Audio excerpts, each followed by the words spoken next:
Ahora sí, bienvenido Samuel César. Esto es Destino Teatro, acompañado de Teatro Itinerante. Hoy estamos con Isael Almanza y tú serás nuestro invitado, al cual tenemos muchas ganas de entrevistar y también muchas preguntas. Cuando llegas con un empresario, porque no todos lo saben, te dicen, bueno, ¿qué es Efiartes? ¿Y por qué yo tendría que darte mis impuestos, ¿no? Es un donativo, no es un donativo. ¿Qué empresas también están permitidas para poder acceder a esto y cuáles no? Pues el FIARTES es un estímulo fiscal, ese es el término correcto. Se deriva de una ley, que es la ley del impuesto sobre la renta, la ley de ISR. Específicamente es el artículo 190 y el artículo 190 bis, los que dan pie a la existencia del FIARTES como lo entendemos hoy. Es un estímulo para la producción de artes, tanto escénicas, teatrales, como de danza, como de música, como de libro y como de artes plásticas. Eh, es, eh, es un mecanismo que se habilitó ya hace 10 años en México para incentivar al empresariado a que se involucre activamente en la generación de contenidos artísticos. Básicamente toda persona física o persona moral que esté al corriente con su pago de impuestos y que tenga al día su contabilidad ante Hacienda, puede ser receptor de este estímulo. Para ello se traduce en una especie de crédito fiscal, es decir, una empresa que aporta a cualquier proyecto cultural la cantidad que sea, digamos, hay ciertas reglas. Un proyecto de cualquier naturaleza no puede recibir más de 2 millones de pesos por periodo fiscal y ese es el tope que cualquier empresa puede dar. Hasta 2 millones de pesos o hasta el 10% de su ISR anual, lo que sea mayor. Entonces, si yo soy una empresa que facturó 20 millones de pesos en ISR, entonces puedo destinar hasta el 10% de mi ISR, es decir, 2 millones de pesos, a un proyecto de la naturaleza que sea, y es un crédito. Son esos 2 millones de pesos que yo le doy al proyecto cultural, son 2 millones de pesos menos que le tengo que depositar al SAT cuando ven mi declaración anual. Entonces, no es un donativo, digamos, porque no opera con la lógica de un donativo, es un crédito fiscal y a grosso modo eso es. Un poco queda siempre la duda de quién es el beneficiario de este programa, ¿no? Porque claramente pues tiene diferentes niveles de beneficio, pero el SAT entiende como el primer receptor del beneficio a la empresa contribuyente, como segundo receptor del beneficio a la empresa productora responsable del proyecto de inversión, y de ahí evidentemente se deriva en el equipo laboral y en el público, ¿no? Con estos nuevos cambios fiscales que han surgido en este último sexenio, me gustaría que se señalaran cuáles han sido los beneficios, si es que ha habido beneficios o cuáles son las mejoras que puede tener esta nueva modalidad, ¿no? Porque antes tenías que tener a tu empresa, ¿no? Y hacer tu carpeta, y si se demostraba que era un producto de calidad, tenías todas las de ganar, ¿no? En este caso, no importa si no tienes la empresa, se supone que tienes que dar bueno, no se supone, tienes que mostrar una carpeta con un valor cultural y después, por lo que yo entiendo, es que a buena fe del empresario, ellos van a entrar a estas páginas y van a decidir cuáles van a ser las nuevas productoras beneficiadas o antiguas beneficiadas, ¿no? ¿Tú crees que esto es posible? Eh, no es que solo lo creas. ¿Cómo ha estado sucediendo en estos últimos años después de estos cambios? Pues digamos, el EFIARTES es un estímulo fiscal perfectible y eso es lo que hay que entender, que en realidad ha estado en constante evolución y requiere todavía un montón de cambios para que sea el estímulo ideal, ¿no? Eh, recordemos que este proyecto de, pues este proyecto fiscal nace en 2011, en ese momento se llamaba Efiteatro y era exclusivo para el teatro, así fue durante 2011, 2012, 13, 14, 15 y 16.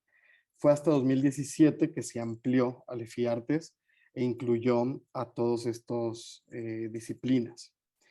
Ese fue la primera modificación sustancial, digamos. En 2017 deja de ser un estímulo para el teatro y se convierte en un estímulo para las artes. Y en 2020 sucede una cosa también importante, que es que la bolsa de recursos disponibles sube de 150 millones a 200 millones de pesos. Nunca se ha terminado de agotar esa bolsa, digamos. El número más alto que se ha llegado a distribuir fue en 2018. En el año 2018 se distribuyeron 134.5 millones de pesos, que de los entonces 150 millones disponibles, pues era prácticamente el 90% de la bolsa, digamos, se distribuyó. Han sido muchísimos proyectos beneficiados. Tengo aquí el dato. En los 11 años de operación que tiene el estímulo, se han beneficiado 501 proyectos, de los cuales 397, es decir, el 79% han sido proyectos de teatro. Y estos números, digamos, son números pues que algo nos dicen, ¿no? 500 proyectos en 11 años, pues son casi de un promedio de 40 proyectos al año. Podrían ser más, por supuesto que podrían ser más. Hay diferentes razones por las cuales esa bolsa no se agota y es donde estamos nosotros tratando de cambiar la narrativa, pues, ¿no? Por un lado, es verdad que muchas empresas desconocen la existencia de este estímulo fiscal y se está haciendo una labor, tanto desde sociedad civil como desde las instituciones, para que cada día sean más y más empresas las que se animen, digamos, a participar. Un dato muy importante también, me parece, es que, digamos, en estos 11 años han sido 269 empresas las que se han convertido en contribuyentes. Y de estas 269 empresas, el 57%, es decir, más de la mitad, fueron contribuyentes una única ocasión y nunca volvieron a participar. Para mí este es un indicador clave, es decir, la experiencia no les fue relevante. Lo hicieron, lo intentaron, les llegó la noticia, alguien hizo su labor de convencimiento, los convenció, entraron y no regresaron. Y me parece un número muy alarmante. 57% de 100 de estos contribuyentes solo lo hicieron una vez y no lo volvieron a intentar.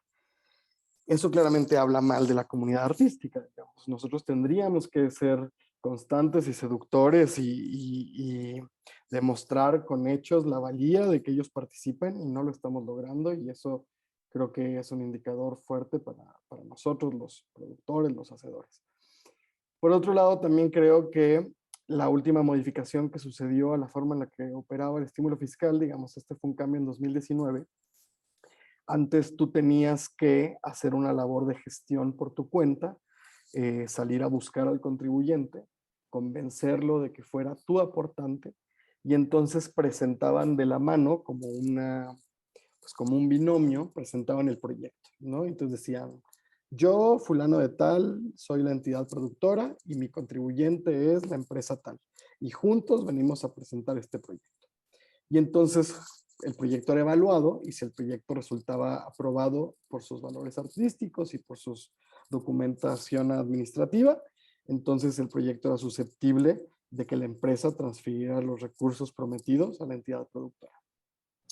En 2019 el mecanismo cambia y ahora hay dos vueltas. Ya no tienen que llegar juntos y de la mano, sino que ahora los productores o las entidades de producción presentamos los proyectos.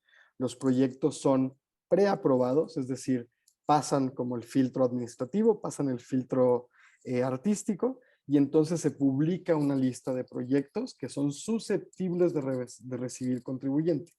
Y entonces la idea es que los contribuyentes puedan acceder a estas plataformas y la aspiración utópica es que vengan ellos vírgenes y que vean los proyectos y que lean la sinopsis y que vean los videos y que vean el elenco y que decanten su decisión a partir de lo que ahí ven. En la praxis esto no está pasando, ¿no? En la praxis uno tiene que igual ir a hacer la labor de convencimiento. La única ventaja es que ya el contribuyente va sobre seguro, es decir, antes, pues si el proyecto era rechazado, por la razón que sea, ese era dinero que se perdía y que nadie más podía utilizar porque se había presentado en mancuerna con un proyecto que fue rechazado. Ahora, aunque el contribuyente tenga su gallo, digamos, aunque ya tenga en la mira tal proyecto, ya haya hablado, ya haya habido seducción por parte de la entidad productora, si ese proyecto no resulta beneficiado o aprobado, pues entonces el contribuyente tiene la posibilidad de mover su capital hacia otro proyecto que sí haya sido aprobado. Ese es el factor para mí más relevante de este cambio de modalidad. En la praxis, te digo, no está sucediendo que las empresas se metan a la plataforma y ahí tomen su decisión. En realidad sigue habiendo una necesidad de ir a hacer labor de convencimiento y labor de seducción con las empresas. Un poco lo que estamos intentando es, pues desde diferentes frentes, yo hablaré ahora mismo por el Colegio de Productores de Teatro, que es la entidad de la cual soy presidente en turno. Lo que estamos intentando en el Colegio de Productores es ir como un grupo, ¿no? Entonces, cuando un contribuyente quiere apoyar un proyecto del Colegio de Productores de Teatro, recibe los beneficios no solamente del proyecto que está apoyando, sino de todos los proyectos que producen el Colegio de Productores durante el año fiscal, ¿no? Entonces, si antes un contribuyente podía encontrar pues utilidad en que su logotipo apareciese dentro de la comunicación de una obra, ahora tiene todas las obras del colegio para que su logotipo o marca aparezca. Y esto nos parece es un incentivo importante porque claramente juntos como colegio pues, tenemos una masa crítica de impacto relevante para las marcas. Y entonces lo que estamos tratando de crear ahí a partir de eso es fidelidad, es decir, que los contribuyentes apoyen principalmente proyectos del Colegio de Productores de Teatro. Esa es como la labor que estamos haciendo en colectividad.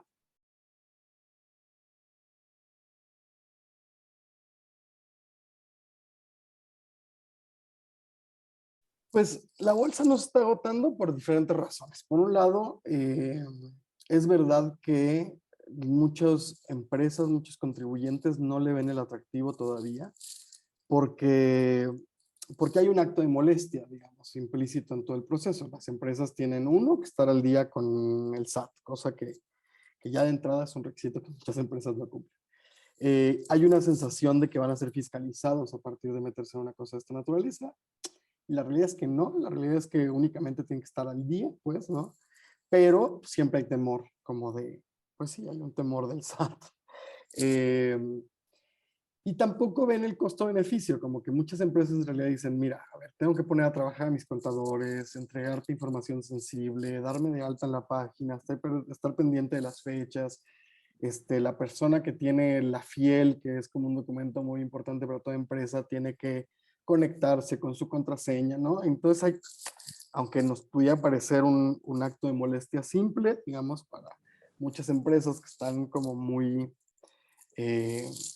pues muy acostumbradas a desbordar trabajo contable, pues les parece esto como un esfuerzo que no reditúa.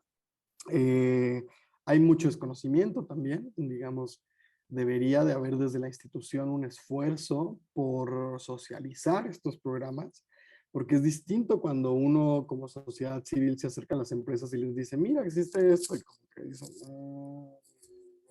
quiero algo más oficial, quiero algo más, ¿no? Y la institución tendría que llevar la delantera ahí, como organizando foros, organizando conversación, en fin. Entonces, por un lado eso, por un lado hay una Perdón, resistencia, sí. ajá. Y también una de las cosas que luego me ha pasado es como, ¿y cuáles son mis beneficios? O sea, luego es como, ¿y yo por qué te voy a dar mi dinero? ¿No? O sea, aunque se lo tengan que dar al SAT, ¿cuál va a ser mi beneficio a mí como empresa? Que yo te dé mi dinero, ¿no? Es justo, los beneficios en realidad son, o sea, a ver, de manera oficial, los beneficios son eh, que tu marca se ve asociada a un proyecto cultural y eso le brinda a tu marca una noción ante la sociedad de que es una marca culturalmente responsable, ¿no? De que es un aliado cultural, de que valora la cultura como uno de sus pilares de acción. Eso para algunas empresas es relevante, para otras la verdad es que no, ¿no? O hay muchas empresas o razones sociales que no son una marca comercial, es decir, que no les interesa la comunicación a público porque su empresa es Varillas del Noroeste SASB y no tiene ningún interés en que su marca sea visibilizada por el público, porque en realidad son muy de nicho y sus compradores ya están, ¿sabes? No tienen necesidad de publicidad y menos en el ámbito de la responsabilidad cultural. Fuera de lo que está reglamentado, pues tú puedes darle a la marca o a la empresa tanto como sea tu generosidad, ¿no? Muchos damos boletos, muchos damos experiencias, no sé, un ensayo a puerta cerrada, pero donde puede entrar personal de la empresa, como a ver cómo es el proceso. A algunas empresas les interesa, a otras no, alfombras rojas, convivencias con elencos, digamos, todo ese tipo de cosas que nos vamos a inventar sobre la marcha, pues lo mismo. Hay algunas empresas que les interesa, otras que en realidad les da exactamente lo mismo. Y pues en realidad puedes subir la vara todo lo que quieras, pues, ¿no? Yo sé de gente que llega a hacer acuerdos de taquilla con las empresas, cosa que, digamos, no está prohibido, pero tampoco está permitido, pero cae en una zona gris, ¿no? Porque en realidad, pues no te están dando su dinero de su bolsa, te están dando impuestos. Y en ese sentido, pues la mera retribución de ser reconocidos como una empresa culturalmente responsable debería ser suficiente. Hay quien está haciendo negocio a partir de esto, por supuesto, y al no estar reglamentado, pues es difícil de combatir, pero y genera pues sí, entienden a lo que me refiero, es complejo. Y también creo que hay otras razones de por qué la bolsa no se está agotando, que son las que son más fáciles de combatir y de donde ahora mismo estamos trabajando, que una es que el proceso de evaluación por cómo están actualmente escritas las reglas y las normativas del EFIARTES, hay como varios puntos que queda a discreción del jurado o de la administración en turno, digamos, evaluar o ponderar. Y eso nos parece que es de lo más grave y de lo más fácil de solucionar, porque es cambiar y aclarar la normativa, ¿no? O sea, nos hemos topado con varios proyectos que han sido rechazados y que a la hora de revisar los dictámenes de por qué fueron rechazados, nos damos cuenta que en realidad no debieron de haber sido rechazados, ¿no?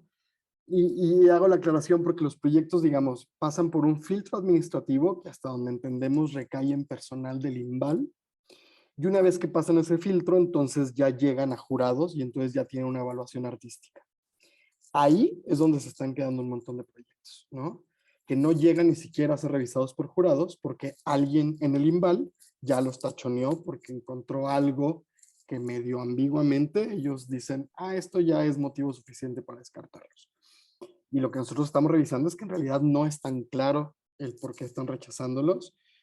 Y lo que es más grave incluso, están rechazando proyectos alegando incumplimiento de alguna de las reglas, pero a la hora de revisar cómo fue el proyecto presentado, nos damos cuenta que no incumplió las reglas, ¿no?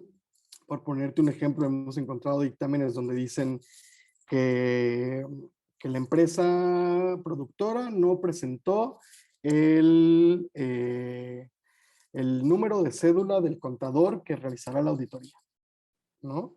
Y la empresa dice, pero sí lo presenté, aquí está el documento, viene anexo, y pues ya lo revisamos y pues sí lo presentó, pero en un descuido, en una revisión rápida, no lo vieron, lo pasaron de largo, argumentaron eso y pues ya le jodieron el año a ese proyecto, ¿no? Y eso es grave, digamos, que un proyecto pueda ser autorizado y otro rechazado por el mismo motivo, aquí en China se llama discrecionalidad. Y eso es lo que estamos nosotros alegando que no debe y no puede pasar, porque no es un caso, no son dos, son un buen de casos los que están en esa situación y es todo un tema. Actualmente estamos trabajando y hicimos ya una denuncia ante el órgano de control interno del INVAL, porque estamos revisando que ahí hay una inconsistencia y una mala praxis en cómo se están haciendo estas evaluaciones. Seguimos a la espera de respuesta, pero digamos el paso desde el colegio ya se dio en esa tónica. Y luego viene el segundo tema, que es el tema de los jurados. Cuando ya los proyectos llegan a manos de los jurados, pues también lo que notamos es, pues es un poco difícil, digamos, de resolver, porque al final cada jurado está en su derecho de ejercer el criterio que quiera. Los jurados son rotativos, los jurados pertenecen a la comunidad, no es un tema contra los jurados. Pero sí llama la atención que habiendo tanto dinero disponible, pues los jurados evalúen con ganas de que no pasen, en lugar de evaluar con ganas de que sí pasen, ¿no? Y tenemos pruebas claras, digamos, sabemos que en la administración de Alberto Lobnis, cuando estaban en el último año, que fue 2018, que fue el año en el que más dinero se repartió, pues justo había como una pequeña plática que el INVAL tenía con los jurados, donde les decía, traten de que pasen, ¿no? O sea, no pongan sesgos de corte, a mí la historia no me gustó, a mí el género del terror me parece menor, a mí ese elenco, o sea, como si todo está administrativamente bien, aunque el texto no haya sido tu hit, pásalo, porque necesitamos que se produzca en lugar de que no se produzca, ¿no? Y entonces lo que empezamos a ver es que los jurados, una vez que están en posesión de los proyectos, pues hay algo que les sale lo dictatorial y se empiezan a poner más papistas que el Papa y entonces ya se le fue una coma en la página 3, qué falta de, ¿no? Que estoy siendo muy básico, pues, pero sí pasa, pues hay proyectos que en realidad lo que nosotros decimos es, cuando lleguemos al punto donde el dinero se agote, entonces sí, los proyectos están compitiendo entre sí. Mientras que haya dinero disponible, los proyectos están compitiendo contra las reglas.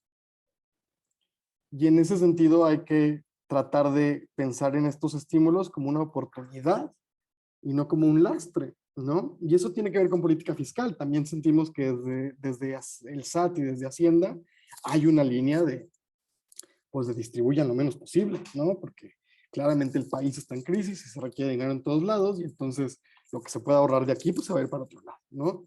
Entonces, tal vez exista esa línea o tal vez no, pues no lo sabemos, especulamos al respecto. Lo que es claro es que no se agota la bolsa, que queda un montón de dinero disponible. El año pasado fue de verdad, o sea, una calamidad, pues el año pasado es el año en el que menos dinero se repartió. Había un disponible de 200 millones de pesos y se repartió únicamente el 40% de la bolsa. Quedó el 60% disponible, cuando en 2018 quedó solo el 10%, ¿me explico? En 2018 se agotó el 90% de la bolsa y en 2021 el 40%. Después de 2 años de pandemia, en 2021, el poco presupuesto que queda del Estado para incentivar la producción cultural se subejerció en un 60%. Es casi un crimen, pues eso. En términos de esta bolsa que hablas, de 200 millones y se otorga el 40% y el 60% se queda volando, ¿cuáles en realidad podrían ser las razones? Digo, la pregunta es ingenua porque está en la especulación, pero ¿hay suficientes empresas regularmente inscritas para solventar esa bolsa y otorgue el presupuesto? ¿O es una bolsa que se determina sí porque sí haya o no haya empresas? Por eso digo que es ingenuo, ¿no? No sé si me doy a entender. En realidad, a ver, en realidad son 3 etapas. Por un lado, se publican los proyectos susceptibles de ser beneficiarios con un contribuyente. Luego se publican los proyectos que efectivamente amarraron a un contribuyente, ¿no? Y esa es como la lista definitiva.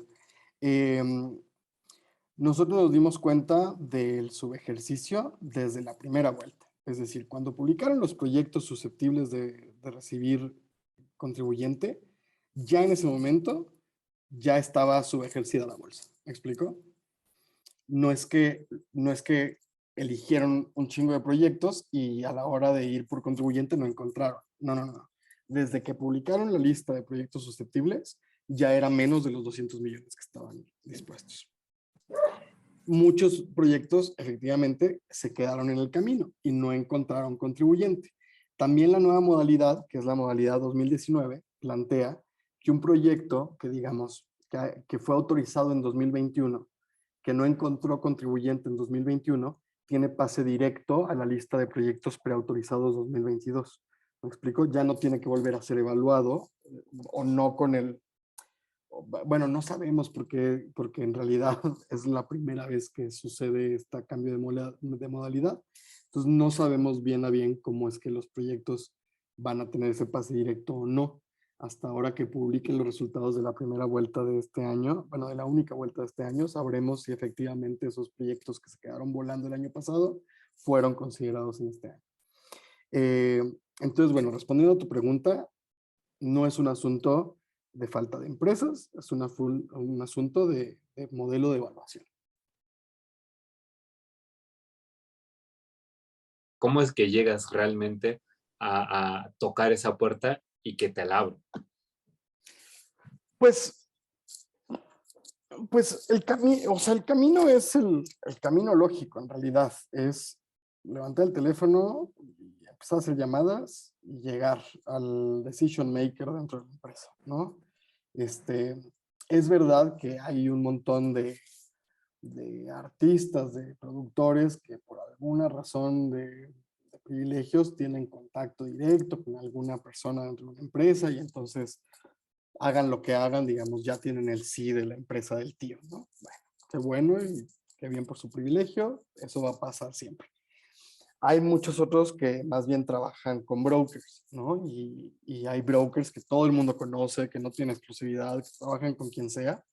Los brokers, como bien decía Viridiana hace rato, bueno, los brokers hacen de esto un negocio y ellos te dicen, bueno, si yo te bajo el dinero que te baje, yo te cobro un porcentaje, ¿no? Evidentemente no puedes pagar del dinero del estímulo ese broker, pero nada impide que la figura del broker exista, es decir, solo lo tienes que pagar de tu bolsa, ¿no? Eso es lo que termina pasando. ¿Son considerables las cantidades? Pues sí. Hay quien lo tendrá, hay quien no lo tendrá, hay quien le parece un abuso, hay quien lo acepta, hay brokers que tienen un porcentaje bastante lógico, bastante moderado, hay brokers muy abusivos, hay de todo en la viña del señor, pero al final del día son acuerdos entre particulares. El broker te va a pedir algo y tú sabrás si lo aceptas o no, a sabiendas de que viene de tu bolsillo ese dinero, ¿no?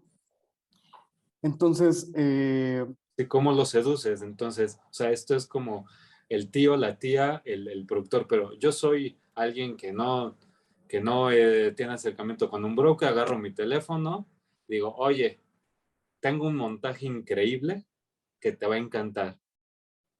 ¿Cómo lo mantengo en línea y me haga una cita? ¿Sabes?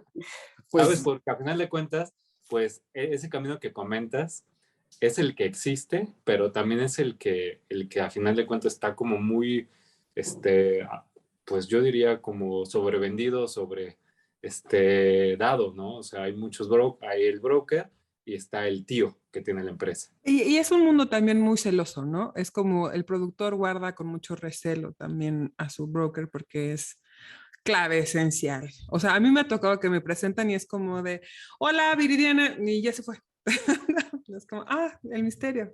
Pues, o sea, en mi experiencia los brokers, a ver, los brokers no son de nadie y las empresas no son de nadie. O sea, todo es de quien lo trabaja en realidad, ¿no? O sea, me ha habido empresas que me dan la cita por cansancio y por desgaste, porque ya no quieren que les marque. Y entonces dicen, bueno, ya ven, el viernes ya te atendemos, ¿no? Y ahí a veces resulta, a veces no. No hay una fórmula. Nosotros lo que hemos encontrado un poco como práctica estándar es hacer una especie de dossier, o sea, una especie de librillo de 5 o 6 páginas, donde un poco cuentas la naturaleza del proyecto. Obviamente esos dossiers, pues, o sea, imagínate que Liverpool recibe 70 proyectos al año y que de ahí tiene que decidir cuáles 3 o 4 va a apoyar. Bueno, pues quieres destacar dentro del montón de 70 proyectos y en ese sentido un buen diseño, buenas fotografías, obviamente una buena obra, un buen elenco, ¿no? O sea, hay también empresas que tienen un corte, que tienen una línea, ¿no? O sea, si tu proyecto tiene que ver con deporte, bueno, acércate a una empresa de deporte. Si tu proyecto tiene que ver con derechos humanos, acércate a una empresa que sea empática en la temática. Creo que eso es también clave, como no creer que todos los contribuyentes son afines a todas las obras. Hay que tratar de hacer una segmentación de quién es más probable que se convierta en tu contribuyente a partir del proyecto que tienes entre manos. Y esos dossiers funcionan, digamos, porque son el primer punto de enlace, ¿no? O sea, antes de la cita, antes de la llamada, antes de lo que sea, pues te van a dar un correo. En ese correo vas a mandar un PDF. Y si ese PDF le resulta interesante, puede ser que te haga una cita, ¿no? Entonces, elaborar esos documentos cada vez son más necesarios y son una inversión que todo el mundo asumimos y entendemos. Y pues cada vez hay más competencia, entonces tratamos de que sean más bonitos esos dossiers y más relevantes y más. Y también una práctica que yo recomiendo es, pues, son públicos los resultados de los últimos 11 años de FIARTES, ¿no? Hay que ver quién es el contribuyente que más ha dado. O sea, nosotros tenemos una lista de quiénes son el top 50 contribuyentes. Sabemos que ASUR, que son aeropuertos del sureste, es el número 1, que ERDES es el número 2, que Inbursa es el número 3, que Televisa es el número 4, que Liverpool es el número 5. Obviamente ya todo el mundo va con esas empresas. Bueno, pero sabemos que en su historia Aeropuertos del Sureste ha dado 63 millones de pesos, ¿no? Entonces, ¿es un buen lugar a donde ir? Sí. ¿Por qué? Porque tienen millones que dar y porque ya hicieron de esto una práctica estándar y porque ya lo tienen asimilado dentro de su proceso fiscal año con año. Entonces, pues hay que también, pues sí, ir a los lugares donde sabemos que hay y abrir puertas con los que nunca se han enterado, ¿no? Eso, por ejemplo, el año pasado el Colegio de Productores nos pusimos a revisar qué empresas habían apoyado Eficine, pero que nunca habían hecho Efiteatro, ¿no? Y nos dimos cuenta que uno de los principales aportantes de cine era Grupo México. Y nunca en toda su historia Grupo México había dado dinero a teatro. Entonces fuimos como colegio, hablamos con Grupo México, y Grupo México el año pasado apoyó 7 proyectos del Colegio de Productores, ¿no? Una sola empresa con 7 razones sociales le entró a 7 proyectos. Me parece un éxito descomunal, pues. Y eso se logró así. Nadie tiene un tío en Grupo México, nadie tiene un amigo en Grupo México. Levantamos el teléfono, nos dijeron, pues creemos que es con marketing. Fuimos con marketing, nos dijeron es con recursos humanos, fuimos con recursos humanos. A la 5ª llamada nos dieron cita, a la 3ª cita nos confirmaron y entonces sí, les mandamos todo nuestro catálogo y les dijimos, estos son todos los proyectos del Colegio de Productores que están buscando contribuyente. Y los revisaron y dijeron, vamos por este. Y me parece un caso de éxito, pues. Ahora este año van a volver a ser contribuyentes de proyectos del colegio porque ya lo hicimos un año y nos fue bien a todos. ¿Sí? Samuel, y eso que estás hablando, te escucho como en un punto más optimista que hace el otro fragmento, así como se logró esto, esto se hizo, esto se abrió. ¿A ti qué es lo que más te gusta de este estímulo fiscal? A ver, con todo lo que yo soy crítico del estímulo, porque me toca hacerlo, digamos, porque me parece que si no hacemos desde sociedad civil un ejercicio de observancia y de análisis sobre las prácticas de las instituciones, pues las instituciones no van a corregir nunca la malpraxis, ¿no? Y entonces nos toca ser observadores y nos toca ser analíticos, nos toca levantar la mano cuando creamos que algo está mal hecho. Con todo y eso, el estímulo fiscal es un modelo envidiable. O sea, cuando lo cuentas con compañeros de Argentina, de España, de países de primer mundo, te dicen, no mames, que eso existe en México, porque en realidad no es poca cosa, digamos, es una bolsa de 200 millones de pesos de dinero gratis. O sea, cuando tú ganas un proyecto, te dan 2 millones de pesos para que hagas y deshagas, ¿no? oye, que ya no alcanza, que la inflación, todo bien, sí, esos montos se pueden corregir, pero en realidad es el único estímulo que es tan libre que te permite crear sin injerencia de la institución. Digamos, hay otros programas, está, bueno, lo que queda del FONCA, con inversiones culturales, ahora el circuito de teatros que lanzó Chapultepec y Los Pinos, digamos. Hay otros estímulos, pero en realidad están tan acotados y tienen los dineros tan compactados que ya solo son para circulación o son para remontaje, pero crear desde cero, digamos, no hay paralelismo, no hay otra cosa tan noble y tan generosa como el estímulo fiscal. Y, y, y a mí eso es lo que me gusta, que en realidad es un bastión para la creatividad. O sea, la gran mayoría de cosas que se hacen con el EFIARTES son impresionantes, son dignas de verse en todos los escenarios del mundo, son producciones de muy alto nivel, porque atrás hay un presupuesto holgado que permite que la creatividad tenga una rienda suelta. Y creo que eso a veces no lo vemos porque pues, estamos tan inmersos en corregir nuestro propio sistema que ya no nos damos cuenta de cuán privilegiado es nuestro sistema en ese particular ámbito. No me gusta no me gusta la ambigüedad de la redacción de la normativa, porque eso da paso a que la institución ejerza criterios discrecionales y eso desemboca en el subejercicio de una bolsa que nos ha costado sangre conseguir, digamos. Es un logro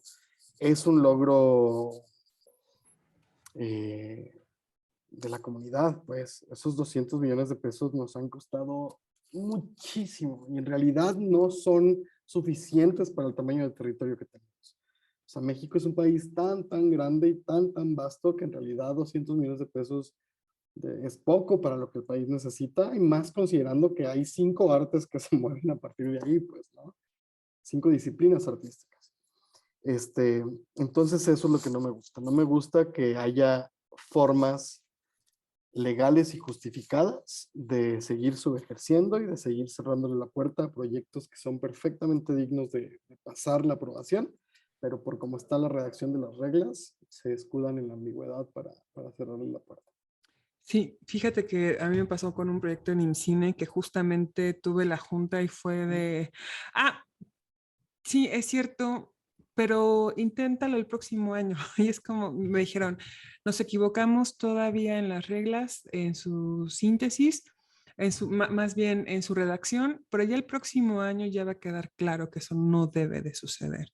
Y es como, ok, pero este año esto no estaba claro, ¿no? Pero como tu institución lo tienes claro que eso no debe de suceder, pues yo como carambas me voy a imaginar que eso no operaba o jugaba, ¿no? Entonces creo que es muy fuerte ahorita lo que estás diciendo porque no es solo algo que esté afectando a EFIARTE, sino también a IMCINE, FOCINE, ¿no? Son modelos que dejan muchas cosas, como dices, en una zona gris muy difícil de interpretar, pero no a beneficio de la interpretación artística o de la productora, ¿no? Sino de la institución para poner el candado, que eso es lo lamentable.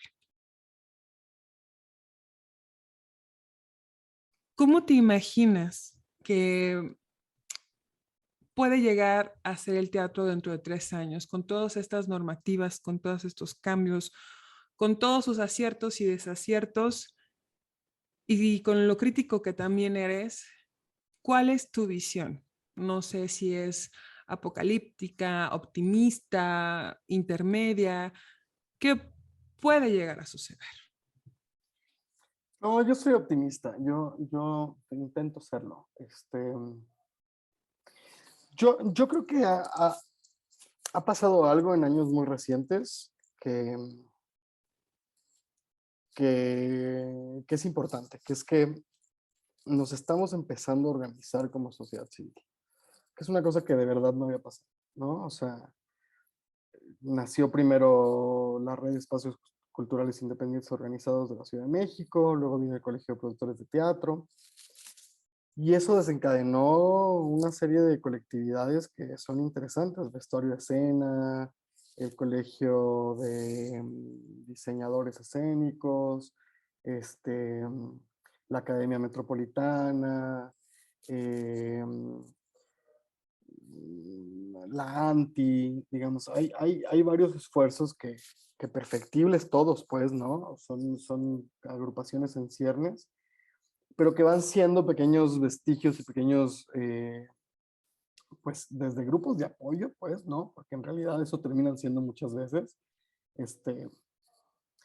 o sea, yo lo veo como en el chat de los miembros del Colegio de Productores, que es, necesito ya 2 micrófonos en el Chola en media hora, van para allá, ¿sabes? O sea, no falta nunca un productor que dice, yo tengo los 2 micrófonos, te los pongo en un Uber, va para allá, y te resolvieron la función, y eso me parece hermoso de ver, pues, no pasaba y ahora pasa, o tan simple como alguien tiene el contacto de fulano de tal, ahí te va el teléfono, ¿no? Porque hay una red de confianza, porque dices, bueno, estos son mis colegas, son productores, si yo les doy el teléfono de alguien famoso es porque lo están llamando un proyecto chido, ¿no? Y en ese sentido, cada vez hay menos celosía, digamos, de compartir. O desde decir, oigan, a alguien le está yendo bien porque a mí me está yendo del culo en la taquilla. No, a mí también, está todo el...